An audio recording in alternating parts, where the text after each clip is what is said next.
Ito ang latest weather update. Alamin ang pinakasariwang ulat panahon ngayon dito sa Information TV Educational Channel. Salukuyan pong nasa vicinity ng bayan ng Claveria sa Cagayan ang mata. Itong si Typhoon Marce, kanina po yung alas 10 ng gabi at meron itong taglay na hangin na 175 kilometers per hour pa rin. Malapit dun sa kanyang sentro, so halos super typhoon category po ito sa ngayon at may pagbugsunan na hanggang 290 kilometers per hour. Ito'y kumikilos pa rin pa westward or pakaliwa sa bilis na 20 kilometers per hour. So bahagyang bumibilis na po ang pagkilos nito. Base sa ating latest satellite animation, nagdadala pa rin ng masungit na panahon, malalakas na ulan at hangin sa malaking bahagi po ng Northern Luzon at affected din po ng makulimlim na panahon ng malaking bahagi ng Central Luzon. Sa natitirang bahagi ng bansa, meron tayong mga pulu-pulo lamang ng mga pag-ulan or pagkidlat pagulog na usually po ay nagtatagal lamang ng 2 oras. Patuloy din nating minomonitor ang kumpul ng ulap or cloud clusters sa labas ng Philippine Area of Responsibility sa silangan po ng Luzon. Base sa ating analysis, mababa pa ang tsansa na ito'y maging isang bagyo sa susunod po na 24 oras. Subalit unti-unti itong lumalapit sa ating kalupaan, makikita natin na maaaring pumasok ito ng part maging isang low pressure area sa loob po ng 2 araw at makakaapekto, magdadala ito ng pag-ulan early next week sa ating bansa. Kaya patuloy po natin itong imomonitor.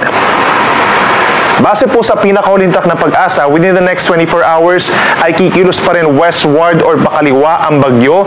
We're talking of the center of Typhoon Marce. As of 3:40 PM kanina ay naglandfall po ito for the first time sa may Santa Ana sa Cagayan at nagkaroon ng second landfall after crossing Babuyan Channel dito po sa may bayan naman ng Sanchez Mira sa may western Cagayan alas 9 ng gabi. Inuulit natin for reference po ito, no?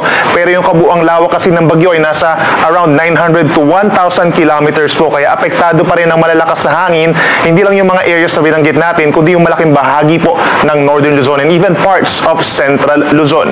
Itong malaking bahagi ng Northern Luzon, aasahan po na magkakaroon ng matinding mga pag-ulan at paglakas po ng hangin, and then bukas po ng umaga, eventually po ay nasa may West Philippines na ang sentro nitong si Bagyong Marce. At lalabas naman ito ng ating Philippine Area of Responsibility Friday ng hapon or gabi. Mananatili pa rin po as a typhoon category paglampas nitong si Bagyong Marce sa ating kalupaan, and then eventually po pagsapit bukas kung saan papasok naman yung malamig at dry na northeast wind flow, unti-unting hihina ang bagyo at maaaring maging severe tropical storm na lamang pagsapit po ng Sabado or Linggo.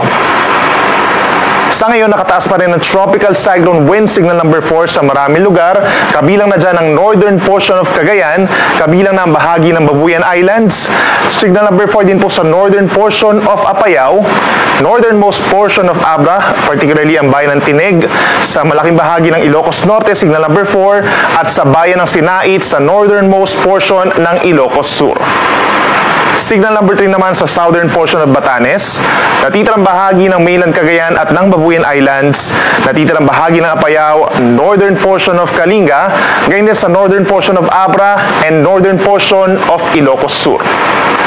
Meron naman tayong tropical cyclone wind signal number 2 sa natitirang bahagi pa ng Batanes, gayon din sa northern and central portions of Isabela, rest of Abra, rest of Kalinga, and buong Mountain Province, signal number 2 po, gayon din sa northern portion of Ifugao, northern portion of Benguet, at maging sa rest of Ilocos Sur and northern portion of Ilocos or northern portion of La Union rather ay signal number 2. Kapag meron tayong signal number 4, asahan po natin yung hanggang 175 kilometers sa taglay ng hangin sa mga susunod po yan na oras. Itong mga kulay orange or signal number 3 hanggang 120 kilometers per hour, at kapag naman meron tayong signal number 2 hanggang 85 kilometers per hour. So try to imagine na lamang po, no, yung mabilis sa sasakyan around 80 kilometers per hour po. So mas mabilis pa doon yung taglay na hangin po ng isang malakas na bagyo kagaya po nitong si Typhoon Marce. Meron naman tayong tropical cyclone wind signal number 1 or hanggang 55 kilometers per hour. Dito po sa kulay blue, natitirang bahagi ng La Union, ngayon din ang malaking bahagi ng Pangasinan, signal number 1, rest of Ifugao, rest of Benguet, rest of Isabela, ngayon din sa Quirino, Nueva Vizcaya, northern and central portions of Aurora, northern portion of Nueva Ecija, at dito rin po sa mga bayan ng Candelaria and Santa Cruz sa may northern Zambales. Kapag tayo merong tropical cyclone wind signals, automatically po po suspended ang sea travel for all types of sea vessels. Asahan din natin yung pinakamalalakas na hangin dito sa may areas ng extreme northern Luzon.